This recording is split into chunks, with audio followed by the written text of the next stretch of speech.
नदीम साहब की विरासत शहर की सबसे पुरानी और सबसे घनी आबादी वाली गली में एक छोटा सा पुराना सा क्लिनिक था। क्लिनिक के बाहर एक धुंधली सी तख्ती लगी थी जिस पर लिखा था डॉक्टर नदीम अहमद। डॉक्टर नदीम अब बूढ़े हो चुके थे। 70 साल की उम्र में भी वो हर रोज अपना क्लिनिक खोलते थे। वो शहर के सबसे काबिल डॉक्टरों में से एक थे, लेकिन उन्होंने कभी बड़े बड़े अस्पतालों में काम नहीं किया, ना ही अपनी फीस बढ़ाई। वो गरीबों के डॉक्टर थे। उनकी जिंदगी बहुत सादा थी, लेकिन उनका दिल बहुत बड़ा था। वो सिर्फ मरीज का इलाज नहीं करते थे, वो उसकी रूह का भी ख्याल रखते थे। आज हम डॉक्टर नदीम की कहानी उनकी मौत के बाद से शुरू करेंगे। जिस दिन डॉक्टर नदीम का इंतकाल हुआ, उस दिन शहर में एक अजीब सी खामोशी छा गई। ऐसा लगा जैसे हर गरीब के घर का एक सहारा चला गया हो। हजारों लोगों ने उनके जनाजे में शिरकत की। लोगों की आंखों में आंसू थे। वो कह रहे थे, आज हमारा मसीहा चला गया। वक्त गुजरा, लोग अपनी अपनी जिंदगी में मसरूफ हो गए। दुनिया का यही दस्तूर है, एक दिन हर कोई भुला दिया जाता है। लेकिन डॉक्टर नदीम के साथ ऐसा नहीं हुआ। उनका जिस्म तो मिट्टी में चला गया था, लेकिन उनकी कहानी, उनकी विरासत अभी जिंदा थी, और वो 3 शक्लों में जिंदा थी। पहली विरासत, सदका जारिया, एक जारी रहने वाला सदक। डॉक्टर नदीम ने अपनी जिंदगी में बहुत ज्यादा दौलत नहीं कमाई थी, लेकिन उन्होंने जो भी कमाया उसे बड़ी समझदारी से खर्च किया। अपनी जवानी के दिनों में उन्होंने देखा कि उनके इलाके के गरीब लोग साफ पानी के लिए मीलों दूर जाते हैं, अक्सर गंदा पानी पीकर बीमार पड़ जाते हैं। उस वक्त उन्होंने अपनी बचत से एक छोटा सा काम शुरू किया। उन्होंने अपनी गली के नुक्कड़ पर एक हैंडपंप लगवाया और उसके ऊपर एक छोटा सा वाटर कूलर रख दिया। ये कोई बहुत बड़ा प्रोजेक्ट नहीं था, लेकिन उनकी नीयत खालिस थी। उन्होंने उसे अल्लाह के नाम पर वक्फ डेडिकेट कर दिया था। डॉक्टर नदीम की मौत के 10 साल बाद वो हैंडपंप और वाटर कूलर अब भी चल रहा था। एक राहगीर भरी दोपहरी में वहां रुकता है, ठंडा पानी पीता है और दिल से दुआ देता है, या अल्लाह, जिसने भी ये लगवाया है उसकी खब्र को ठंडा कर दे। ये दुआ सीधे डॉक्टर नदीम के खाते में पहुंच जाती है। एक छोटा सा बच्चा स्कूल से आते हुए पानी पीता है, उसकी प्यास बुझती है। ये नेकी डॉक्टर नदीम के नाम लिखी जाती है। एक मजदूर, एक रिक्शा वाला, एक सौदा बेचने वाला, दिन में सैकड़ों लोग उस पानी से फायदा उठाते थे। जब तक वो वाटर कूलर एक भी बूंद पानी देता रहेगा, वो डॉक्टर नदीम के लिए एक सदकाए जारिया बना रहेगा। एक ऐसा सदका जिसका सवाब मौत के बाद भी नहीं रुकता। उनका अमल तो रुक गया, लेकिन उनके अमल का असर जारी था। दूसरी विरासत, वो इल्म जिससे फायदा उठाया जाए। डॉक्टर नदीम सिर्फ एक डॉक्टर नहीं, एक उस्ताद भी थे। वो जानते थे कि वो हमेशा जिंदा नहीं रहेंगे, इसलिए उन्होंने अपने इल्म को सिर्फ अपने तक महदूद नहीं रखा। उनके पास एक नौजवान लड़का आता था जिसका नाम था इमरान। इमरान बहुत ज़हीन था, लेकिन बहुत गरीब था। वो मेडिकल कॉलेज की फीस नहीं दे सकता था। डॉक्टर नदीम ने इमरान में एक चिंगारी देखी। उन्होंने इमरान को अपने शागिर्द के तौर पे रख लिया। वो उसे मुफ्त में पढ़ाते। वो उसे सिर्फ किताबी इल्म नहीं देते थे, बल्कि वो उसे मरीज से हमदर्दी करना, उसकी बात सुनना और कम से कम पैसों में बेहतरीन इलाज करना सिखाते थे।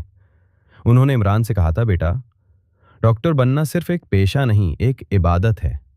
इस इल्म को कभी दौलत कमाने का जरिया मत बनाना, इसे खिदमत का जरिया बनाना। यही मेरी फीस है। डॉक्टर नदीम की मौत के 20 साल बाद शहर के उसी गरीब इलाके में अब एक छोटा सा लेकिन बहुत मशहूर चैरिटेबल हॉस्पिटल था। इस हॉस्पिटल का नाम था अल शिफा, और इस हॉस्पिटल को चलाने वाला शख्स था डॉक्टर इमरान। डॉक्टर इमरान अब शहर के सबसे काबिल सर्जनों में से एक थे। बड़े बड़े प्राइवेट अस्पताल उन्हें करोड़ों की सैलरी देने को तैयार थे, लेकिन उन्होंने अपने उस्ताद की बात को याद रखा। उन्होंने अपनी जिंदगी गरीबों के इलाज के लिए वक्फ कर दी थी। एक दिन एक नौजवान मेडिकल स्टूडेंट डॉक्टर इमरान का इंटरव्यू लेने आया। उसने पूछा, सर, आप इतने बड़े सर्जन होकर भी इस छोटे से हॉस्पिटल में क्यों काम करते हैं? डॉक्टर इमरान मुस्कुराए। उन्होंने अपनी दीवार पर लगी एक पुरानी ब्लैक एंड वाइट तस्वीर की तरफ इशारा किया। वो डॉक्टर नदीम की तस्वीर थी। उन्होंने कहा, क्योंकि मेरे उस्ताद डॉक्टर नदीम ने मुझे यही सिखाया था।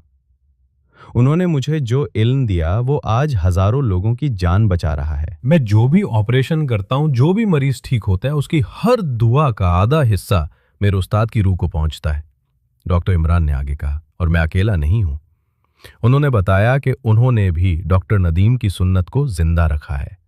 वो हर साल 10 गरीब और काबिल बच्चों को मुफ्त में मेडिकल की तालीम देते हैं। आज डॉक्टर नदीम के सैकड़ों शागिर्द पूरी दुनिया में फैले हुए हैं और गरीबों की खिदमत कर रहे हैं।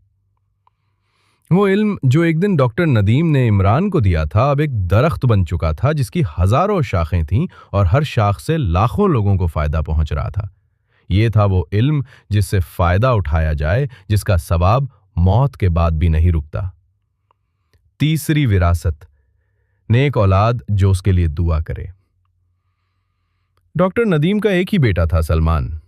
डॉक्टर साहब ने सलमान को बहुत ज्यादा जायदाद नहीं दी थी, लेकिन उन्होंने उसे एक ऐसी चीज दी थी जो दुनिया की हर दौलत से कीमती थी, बेहतरीन तरबियत। उन्होंने सलमान को हलाल और हराम का फर्क सिखाया था। उन्होंने उसे अल्लाह से मोहब्बत करना और मखलूक से हमदर्दी करना सिखाया था। डॉक्टर नदीम की मौत के 30 साल बाद सलमान अब खुद एक अधेड़ उम्र का शख्स था। वो एक स्कूल में टीचर था। वो बहुत अमीर नहीं था, लेकिन वो एक बहुत ही नेक और मुत्तकी इंसान था। उसकी एक आदत थी जो उसने कभी नहीं छोड़ी थी। वो हर नमाज के बाद, खास तौर पर तहज्जुद में, अपने वालिद के लिए दुआ करना कभी नहीं भूलता था। एक रात सलमान का अपना बेटा, जो अब जवान हो चुका था, उसने अपने वालिद को तहज्जुद में रो रो कर दुआ करते हुए देखा। नमाज के बाद उसने पूछा, अब्बू, आप हर रोज किसके लिए इतनी शिद्दत से दुआ करते हैं? सलमान ने अपने बेटे को पास बिठाया और कहा, बेटा, मैं अपने वालिद, तुम्हारे दादा डॉक्टर नदीम के लिए दुआ करता हूं। लेकिन अब्बू, बेटे ने कहा, दादा जान को गुजरे हुए तो 30 साल हो गए। सलमान की आंखों में आंसू आ गए। उसने कहा, बेटा, जब तक मेरी सांस चलेगी मैं उनके लिए दुआ करना नहीं छोड़ूंगा। उन्होंने मुझे जिंदगी दी, उन्होंने मुझे इंसान बनाया, उन्होंने मुझे सबसे बड़ी दौलत दी, ईमान की दौलत।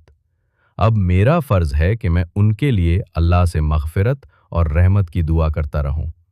उसने आसमान की तरफ देखा और कहा, क्या पता कब्र में मेरे वालिद के दर्जात मेरी दुआओं की वजह से बुलंद हो रहे हों। क्या पता अल्लाह मेरी वजह से उनकी छोटी मोटी गलतियों को माफ़ कर रहा हो।